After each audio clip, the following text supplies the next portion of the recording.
अस्सलामुअलैकुम and hello everybody. आज का आगाज़ करने से पहले एक कहावत थी बड़ी मशहूर, मैंने सोचा कि आपके साथ शेयर कर दूं। कुछ ऐसे अल्फाज हैं इसके कि जैसे ही चेंज आता है पुरानी चीज़ों को ले जाता है और नई चीज़ें छोड़ जाता है। वाह वाह अगर हंसी नहीं आई तो कोई बात नहीं, लेकिन ये चीज़ IAS 17 पर बिल्कुल फिट इन बैठती है। अब आपने सोच रहे होंगे कि IAS 17 क्या किस चीज़ बला का नाम है।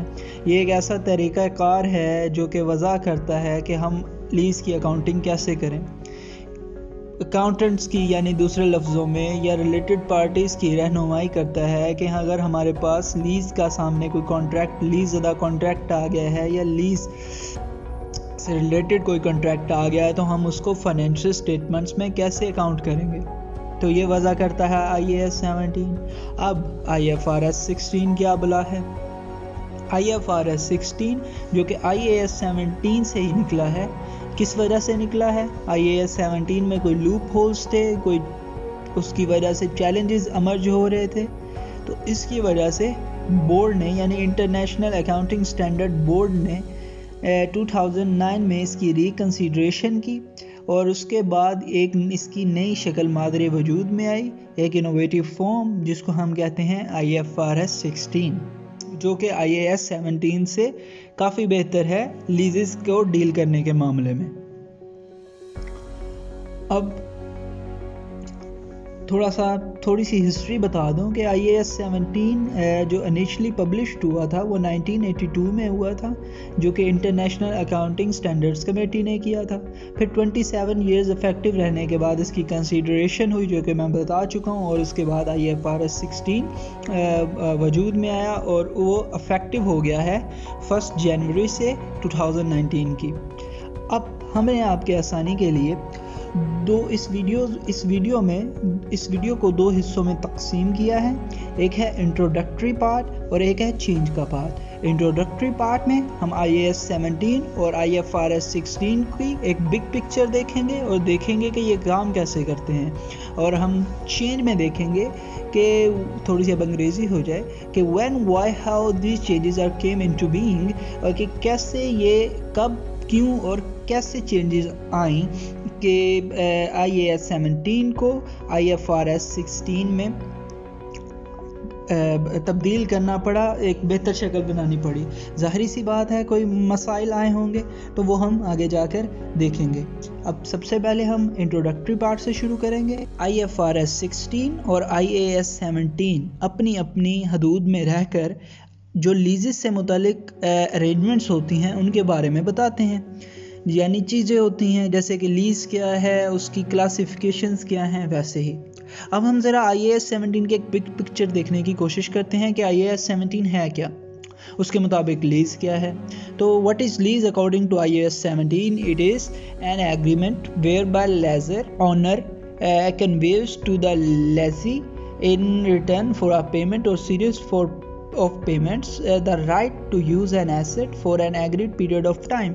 यानी कि एक ऐसा कॉन्ट्रैक्ट है, एक ऐसा एग्रीमेंट है जिसके अंदर लेजर यानी कि ओनर जो एसेट का होता है वो राइट टू यूज़ दे देता है, पोजेशन दे देता है उस एसेट की लेसी को, किसके रिटर्न में, कुछ पेमेंट्स के रिटर्न में या सीरीज ऑफ पेमेंट्स के रिटर्न में, कि वो इस एसेट को यूज़ कर सकता है एक पीरियड ऑफ टाइम तक। ये होता है जी लीज IAS 17 के हिसाब से। और फिर उसके बाद काइंड ऑफ लीजेस आते हैं। IAS 17 में सिर्फ दो काइंड्स ऑफ लीजेस हैं, जो कि हैं फाइनेंस लीज और ऑपरेटिंग लीज। अब ये एक हमें चश्मा देता है कि हम इनको आइडेंटिफाई कर सकें एट द इंसेप्शन लेवल, यानी कि at the very initial level, ताकि हम उसको सही उसकी अकाउंटिंग कर सकें। अब वो क्वेश्चन क्या है, अगर मैं पहले ये क्वेश्चन पूछूंगा, अगर मेरे सामने लीज से रिलेटेड कोई चीज़ आती है कि are reward and risk transfer to lessee, अगर तो रिस्क एंड रिवार्ड ट्रांसफ़र हो गए लेसी पर, अगर हो गए हैं तो ये कहलाएगा फाइनेंस लीज़, अगर नहीं हुए तो ये कहलाएगा ऑपरेटिंग लीज़। इसके अलावा भी और भी शराइत हैं जो कि इस स्क्रीन पर शो हो रही होंगी, हम उसकी डिटेल में नहीं जाते। अगर उसमें से भी एक हो जाए तो वो भी फाइनेंस लीज़ कहलाएगी। और हमें ये इंसेप्शन पर करना क्यों लाजमी है क्लासीफाई, उसकी ये वजह है कि अगर हम इसको इंसेप्शन पे करेंगे तो हमारे लिए आसानी हो जाएगी कि हम इसकी अकाउंटिंग आगे जाकर सही कर सकें। अब हम डिफ़ाइन करते हैं कि फाइनेंस लीज क्या होती है।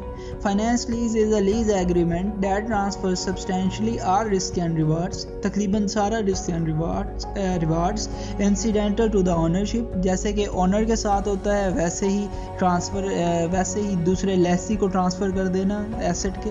टाइटल में और may not eventually be transferred, लेकिन इसके अंदर मलकियत जो है कागज़ों में यानी लॉफुली वो ट्रांसफ़र हो भी सकती है और नहीं भी हो सकती। तो ये है जी फाइनेंस लीज। ऑपरेटिंग लीज क्या है? Other than finance lease or operating lease. तो ये दो मेन क्लासिफिकेशन हैं, टाइप्स हैं IAS 17 में लीजेस के मुतालिक। अब फाइनेंस लीज, ऑपरेटिंग लीज तो हमने बता दिया, लेकिन और इसका बता दिया कि ये आते कैसे हैं। अब इन दोनों की अलग-अलग अकाउंटिंग है। फाइनेंस लीज में लेज़र की अलग अकाउंटिंग है और लेसी की अलग अकाउंटिंग है, और दूसरी टाइप में भी ऐसे ही है, लेज़र की अलग अकाउंटिंग है और लेसी की अलग अकाउंटिंग है। अब अकाउंट कैसे करना है वो हम बताने की ज़रूरत नहीं है, वो काफ़ी डिटेल में स्टैंडर्ड में बता दिया गया है। हम IFRS 16 पे चलते हैं और वहाँ देखते हैं कि वहाँ क्या चेंजेस आई हैं और उसके चेंजेस को बताने की कोशिश करते हैं। हम देखते हैं कि IFRS 16 क्या है और ये कैसे लीजेस के साथ डील करता है और उसके मुताबिक लीजेस क्या है और उसके मुताबिक टाइप्स क्या हैं। IFRS 16 के मुताबिक लीज क्या है ये देखते हैं हम। A contract is or contains a lease if it conveys the right to control the use of an identified asset for a period of time in exchange for consideration। यानी कि सब चीज़ें तो तकरीबन IAS 17 जैसी हैं, लेकिन आइडेंटिफाइड एसेट आ गया है। अब हमें देखना पड़ेगा कि आइडेंटिफाइड एसेट क्या है। अब आइडेंटिफाइड एसेट को देखने के लिए हम उसकी डेफिनेशन को देखते हैं कि typically an asset is identified by being explicitly specified in a contract और implicitly specified at time it is made available for use, कि ऐसा एसेट जो कि क्लियर डायरेक्ट तौर पर कॉन्ट्रैक्ट में बता दिया गया हो, उसको स्पेसिफाई कर दिया गया हो, और इम्प्लिसिटी तौर पर यानी कि इनडायरेक्टली उसको जब कमेंसमेंट हो रही हो यानी एसेट को अवेलेबल फॉर यूज़ करवाया जा रहा हो लेसी के लिए, तब बता दिया जाए। अब किन दो सूरतों में आइडेंटिफाइड एसेट नॉन आइडेंटिफाइड बन जाएगा?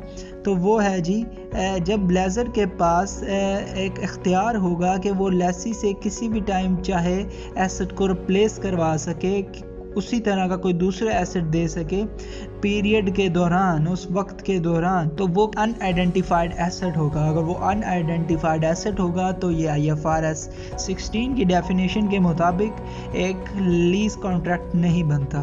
तो इसी तरह व्हेन एसेट और portion of asset is unable two distinct, यानी कि एक एसेट या उसके पोर्शन को हम दूसरे से जुदा ना देख सकें, अलग अलग करके ना देख सकें, तो वो भी नॉन आइडेंटिफाइबल एसेट होगा और वो भी IFRS 16 के मुताबिक लीज कॉन्ट्रैक्ट नहीं होगा। इसको क्लासिफिकेशन दो हिस्सों में तकसीम है। अगर हम देखें कि अकाउंटिंग लेज़र क्या करेगा, तो उसके मुताबिक जो क्लासिफिकेशन ऑफ लीजेस होगी वो एज़ पर IAS 17 ही होगी, कि हम देखेंगे कि रिस्क एंड रिवार्ड की अगर लेज़र की तरफ से लेज़ी की तरफ ट्रांसफ़र हो रहा है तो एज़ यूजुअल हम उसको कहेंगे फाइनेंस लीज, अगर नहीं हो रहा तो हम उसको कहेंगे ऑपरेटिंग लीज, और उसी के मुताबिक हम उसकी अकाउंटिंग करेंगे, जो कि हम डिस्कस कर चुके हैं। लेकिन ये जो स्टैंडर्ड है IFRS 16 बिल्कुल ही चेंज हो जाता है जब हम अकाउंटिंग देखते हैं लेसी की, बिल्कुल ही चेंज कर दिया है। यहाँ तो उन्होंने क्लासिफाई करने का तरीक़ाकार ही चेंज कर दिया है, बिल्कुल ही चेंज कर दिया है। यहाँ अगर मैं अकाउंटेंट हूँ तो सबसे पहले तो डेफिनेशन के मुताबिक मैं सवाल पूछूंगा कि is there an identified asset, कि ये जो अंडर कंसीडर मेरे एसेट है क्या ये आइडेंटिफाइड एसेट है या इनआइडेंटिफाइड एसेट है। तो अगर तो आइडेंटिफाइड एसेट है तो हम आगे चलेंगे।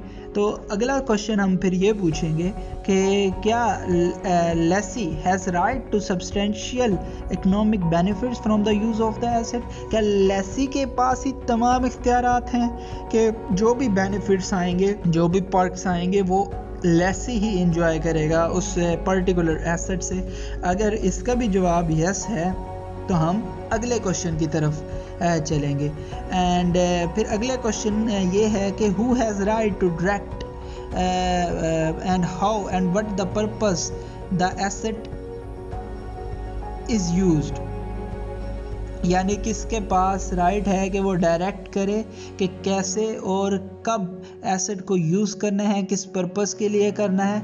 अगर तो वो कस्टमर के पास इख्तियार है, यानी कस्टमर के पास पूरा इख्तियार है कि वो कैसे चलाता है, एक पर्टिकुलर एसेट को यूज़ करता है, किस पर्पस के लिए यूज़ करता है, उसके ऊपर है, तो वो एक लीज़ कॉन्ट्रैक्ट है। और वो एक अगर कस्टमर करता है और बाकियों के जवाब भी यस हैं आपके ऊपर वाले क्वेश्चंस के, तो वो एक लीज कॉन्ट्रैक्ट है। अगर तो वो सप्लायर कर रहा है, ये सब राइट उसके पास हैं, तो वो लीज नहीं है। और बाकी दो के आंसर भी अगर आपके नो हैं तो। और एक ये स्टैंडर्ड IFRS 16 ये एक एग्जाम्पशंस देता है कि अगर तो लीज़ 1 साल से कम है तो आप उसको एक्सपेंस आउट कर दें, उसको एज अ लीज़ ना रिकॉर्ड करें। या अगर उस वैल्यू की एसेट बहुत लो है, जैसे कि कंप्यूटर्स हो गए या फर्नीचर्स हो गए जो लो कॉस्ट पे होते हैं एज़ कम्पेयर टू मशीनरी या दूसरे एसेट्स, तो ये बेनिफिट देता है। अब लीज़ अकाउंटिंग कैसे की जाती है इसके मुताबिक हम देखेंगे कैसे की। अच्छा, और इसके अंदर फाइनेंस लीज और ऑपरेटिंग लीज का चक्कर ही ख़त्म हो गया। अगर हम देखें लेसी की अकाउंटिंग को, तो लेसी की अकाउंटिंग में सिर्फ सब ही एक लीज उन्होंने एक ही कैटेगरी में डाल दिए, वो हैं लीज, सिर्फ लीज कहेंगे। और लेसर में तो मैंने आपको बता दिया है कि फाइनेंस लीज और ऑपरेटिंग लीज मौजूद हैं, जैसे कि IAS 17 में मौजूद थे। अब इंसेप्शन पे यानी एट द बिगिनिंग हमें क्या करना होगा, हमें right to use the asset और लीज लाइबिलिटी को रिकॉर्ड करना होगा और उनके अकाउंट्स के कोरस्पॉन्डेंट दूसरे अकाउंट को क्रेडिट या डेबिट करना होगा। तो ये जितनी भी वैल्यूज़ होंगी ये डिस्काउंटेड टेक्निक्स को इस्तेमाल किया जाएगा, इम्प्लिसिट इंटरेस्ट रेट यूज़ करके या इंक्रीमेंटल बोरिंग रेट्स यूज़ करके। अब सब्सिक्वेंट मेजरमेंट क्या होंगी, पीरियोडिक डेप्रिसिएशन करेंगे हम और लीज लाइबिलिटी को रिकॉर्ड करेंगे।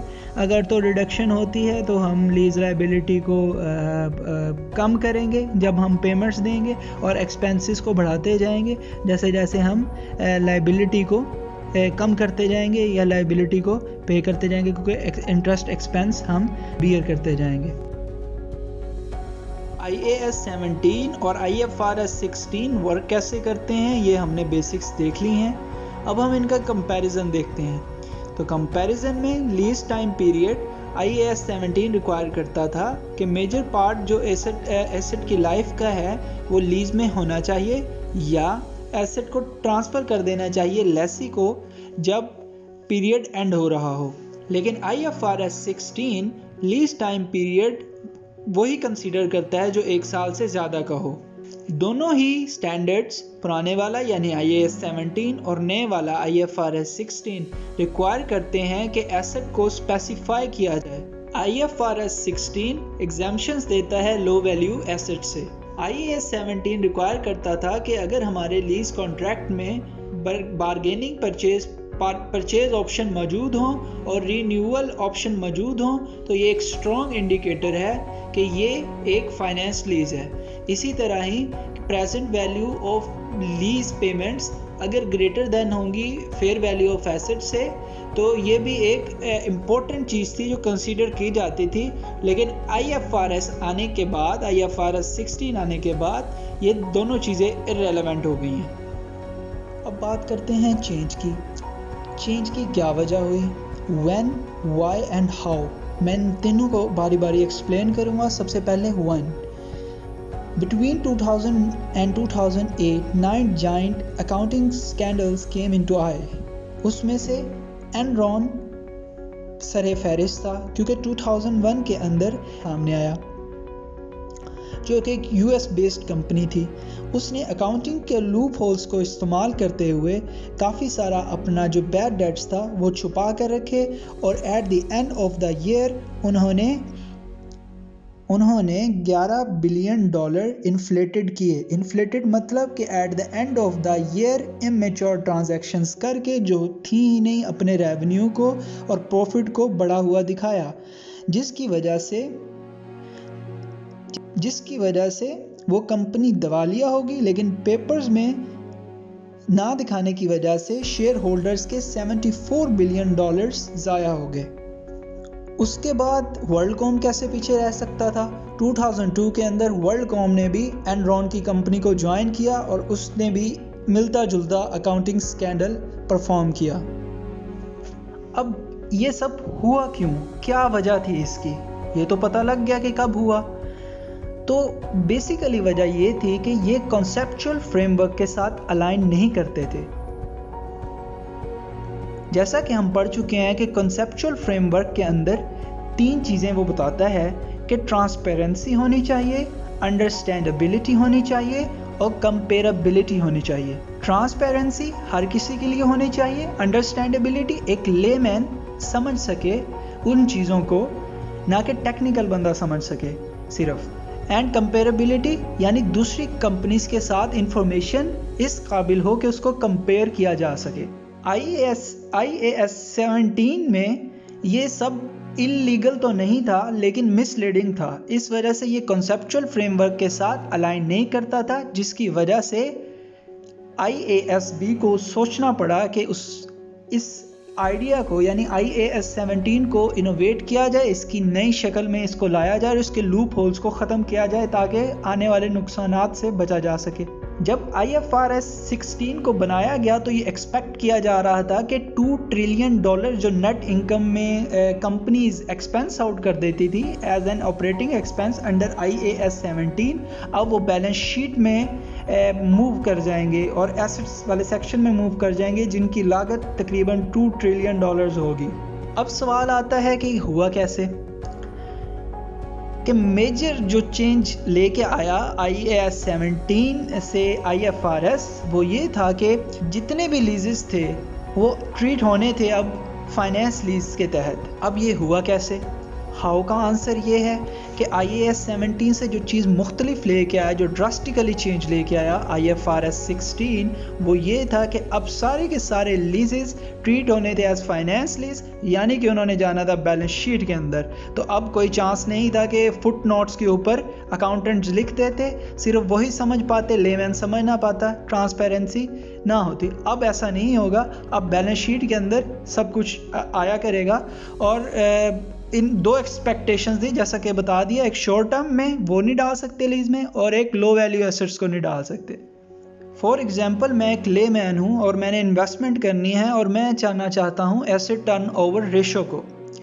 तो बिफोर IFRS 16 अगर मैं देखूँ तो कंपनी A और कंपनी B की रेवेन्यू सेम है, एसेट्स जो उन्होंने इन्वेस्टमेंट्स की हुई हैं वो 50,000 है कंपनी A की और कंपनी B की है 70,000, और इसी तरह इनकी जो एसेट टर्नओवर रेशियो निकलती है वो 4 टाइम्स कंपनी A की और कंपनी B की है 2.85 टाइम्स, जो कि कंपनी A की बहुत अच्छी और स्ट्रॉन्ग है।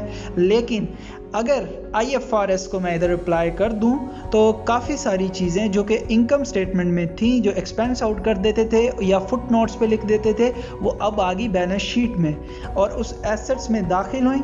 जब मैंने उसकी एसेट टर्नओवर रेशियो निकाली IFRS 16 निकालने के बाद, तो कंपनी A 2.5 टाइम्स थी और company B as usual 2.85 times थी, क्योंकि कंपनी A ने एक एसेट अपना इस साल ऑपरेटिंग लीज में लिखा हुआ था, जो कि IFRS 16 अप्लाई करने के बाद जैसे ही वो एसेट में आया तो वो 2.5 टाइम्स पर आ गई 4 टाइम्स से। तो इधर से मुझे एक क्लियर पिक्चर मिली, ट्रांसपेरेंसी आई, कंपेरेबिलिटी आई, ताकि मैं एक अच्छा डिसीजन ले सकूं। तो ये था हमारी तरफ से, और ये सब इन दिल फरेब लोगों की वजह से हो पाया। आपका सुनने का बहुत बहुत शुक्रिया। अल्लाह हाफिज़।